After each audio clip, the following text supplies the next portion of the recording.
Alors, nous accompagnons aujourd'hui le SNEPS dans l'élaboration d'un plan stratégique de communication sur les risques et l'engagement communautaire, un plan multisectoriel et multirisque qui va aller de la période 2024 à 2026. Ce plan est d'une importance capitale dans la mesure où il fait partie des recommandations phares de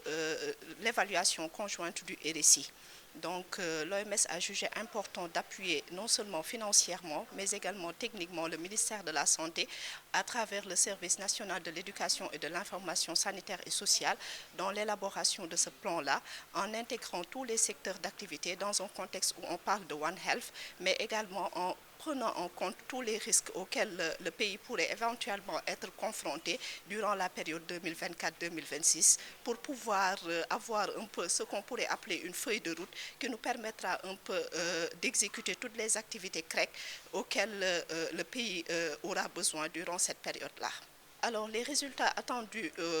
au cours de cet atelier, c'est déjà d'avoir un draft de plan stratégique qui nous permettra un peu d'avoir les activités phares que l'on va dérouler en matière de communication sur les risques et l'engagement communautaire durant la période 2024-2025, en tenant compte un peu des données probantes sur les risques, c'est-à-dire un peu la cartographie des risques qui a été faite pour le Sénégal et qui a identifié les risques auxquels le Sénégal pourrait éventuellement être confronté durant cette période-là, mais également en tenant compte de l'implication des différents secteurs, parce que cela ne concerne pas, les risques ne concernent pas seulement le domaine sanitaire, mais nous pouvons également parler de risques alimentaires, de risques liés à l'élevage, des risques environnementaux, des risques chimiques, biologiques, et tout cela doit être pris en compte pour qu'il y ait un plan stratégique qui nous permettra un peu de dérouler des activités de communication sur les risques et l'engagement communautaire dans tous ces domaines-là durant la période 2024-2026. Santé et de l'action sociale, de remercier tous les autres départements sectoriels qui sont ici présents à cette activité compte tenu de son importance. Nous avons le ministère de l'Environnement, l'Éducation nationale, l'élevage, pour ne citer que cela concernant les zoonoses, mais surtout également nous tenons cette activité grâce à l'accompagnement de notre partenaire l'UNICEF. Je pense aujourd'hui que le Sénégal, sorti de cette Covid,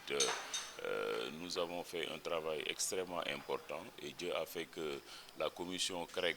que le SNEPS a l'honneur de présider doit continuer encore à faire ce travail en rapport avec les autres services techniques, notamment le CUS, mais également la surveillance épidémiologique. C'est dans ce sens-là aujourd'hui que nous tenons cette activité avec la participation également des acteurs qui sont au niveau opérationnel qui viennent prendre part à cette activité.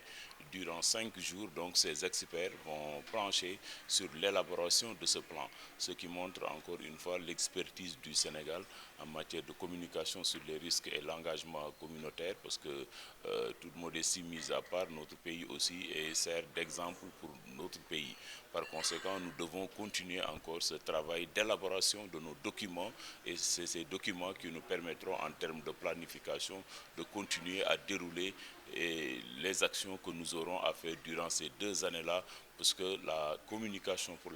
pour l'engagement communautaire et sur les risques particulièrement continue, même en période où on ne note pas d'épidémie, nous devons continuer encore à faire ce travail de veille et de communication sur les risques.